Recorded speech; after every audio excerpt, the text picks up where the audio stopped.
Hey everyone, have you ever wondered where the world's most popular sport actually comes from?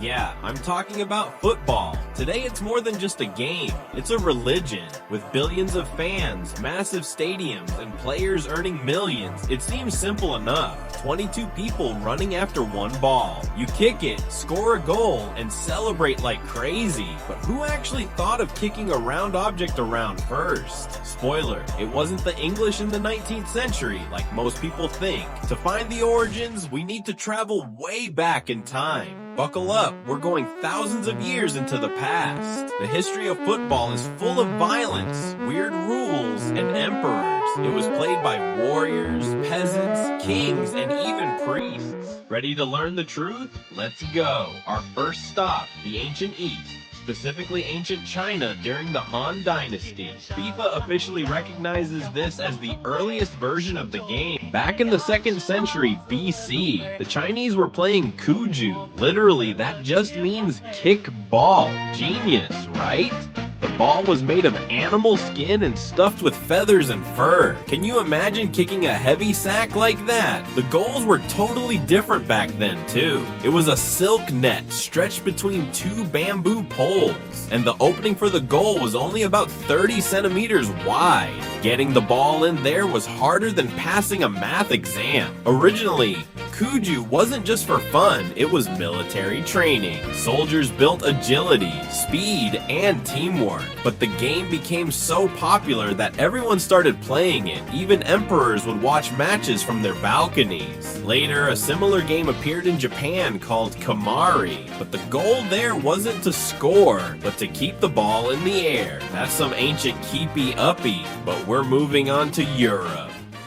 Too. Their version was called Episkaros, and let me tell you, it was pretty rough. You could use your hands, fight, and basically your whole body. Later, the Romans adopted this, made it more complex, and called it Harpastum. Harpastum basically means to seize or to snatch. This was an incredibly violent game played on a sandy field. No yellow or red cards here. Just chaos and fighting. The goal was to get the ball over the opponent's line by any means necessary. Julius Caesar's legionaries used it to stay in shape, and rumor has it they even played it during military campaigns in Britain. Maybe that's how they brought the love of the ball to the British Isles. But before we get to England, let's head over to the Americas, where the Mayans and Aztecs had their own deadly rules.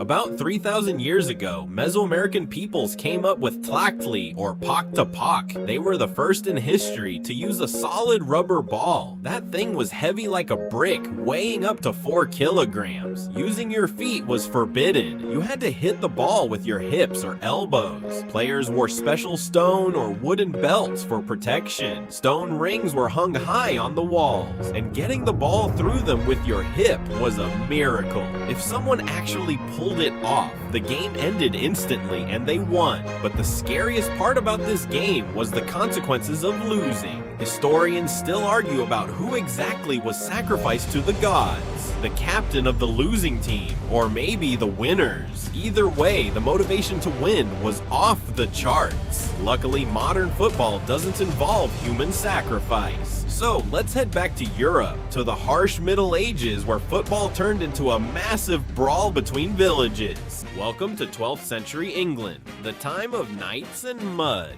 This is where mob football was born. There were no rules, no pitch, and definitely no referees. They played right on the city streets or between neighboring villages. The ball was usually an inflated pig's bladder. Hundreds of people would join in, and the goal was just to get the ball into the rival's area. You could punch, bite, break bones. The main thing was to get the ball there. Naturally, this led to massive destruction and injuries. Local merchants would board up their windows on match days. Kings absolutely hated this chaos. In 1314, King Edward II officially banned football in London. You could even go to jail for playing because it distracted from archery practice. But did the bans ever stop true fans? Nope. People kept playing in secret for centuries, until the game finally reached prestigious English schools. By the 19th century, football became a hit in English private schools like Eton, Rugby, and Harrow. But there was a huge problem. Every school had its own rules. In Rugby school, you were allowed to pick up the ball and run with it. In Eton, they only played with their feet because hands were considered dirty. Imagine what happened when these schools played against each other. Matches turned into endless arguments on the field. Hey, no hands. Well, that's how we always play.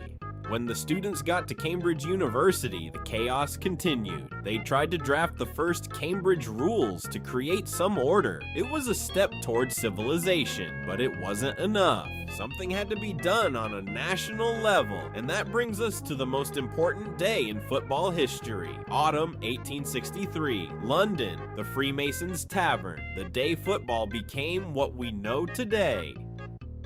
October 26, 1863, the day the captains of several clubs gathered in a tavern. Their goal was simple: to agree on a unified set of rules. That's when the Football Association of England was born. But the arguments in the tavern were hotter than on the pitch. The main question was, can you kick people and run with the ball in your hands? The representatives from the Blackheath Club demanded to keep the rough play. The others voted to play only with their feet. The insulted fans of running with the ball walked out of the tavern. That moment was the historic split of the sport into two branches. On one side, we got rugby, and on the other, association football, or soccer for short. The rules were printed and spread across the country. Corners, free kicks, and a standard pitch size appeared. England fell in love with the new game, and clubs started popping up everywhere. But how did the game cross the ocean and take over the world? In the late 19th century, the British Empire was a massive trading power. English sailors, engineers, and workers traveled the globe, and everywhere they went, they brought a football with them. They'd step ashore in Argentina, Brazil, Uruguay, and start playing. Locals watched this strange game with curiosity. Hey, gringo, can we join? They'd ask. Football was incredibly simple. You only needed a ball and a flat space. You didn't need expensive gear or elite pitches. That's why the poor neighborhoods of South America fell in love with the game so quickly. The same thing happened across Europe, Spain, Italy, Germany. The British helped locals found their first football clubs. Many famous teams like AC Milan were actually founded by the British. The game became international. In 1904, FIFA was founded, and countries started playing each other at the Olympics. But it soon became clear, football needed its own great tournament.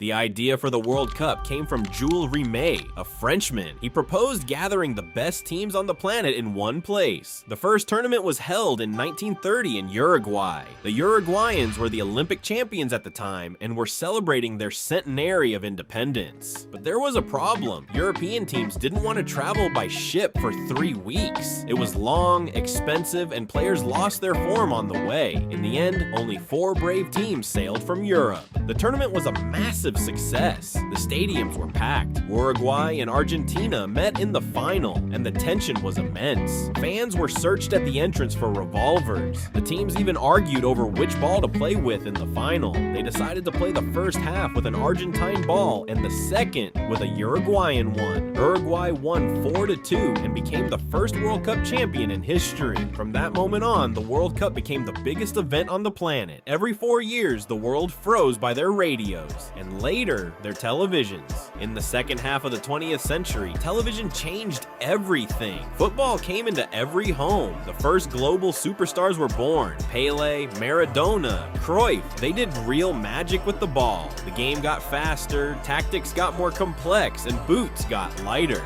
Today we watch Messi, Ronaldo, and Mbappe in 4K quality. But at its core, football has stayed exactly the same. It's the same game as it was in ancient China and in English schools. The desire to put the ball in the net is built into us at a genetic level, and it doesn't matter if you're playing in the Champions League final or in the yard with friends, using 2 backpacks as goalposts. Football unites people of all nations, ages, and professions. During the 90 minutes of a match, we get to live a whole life, from total despair to incredible euphoria. That's the story of the greatest game on earth. Thanks for watching. Like, subscribe, and see you on the pitch.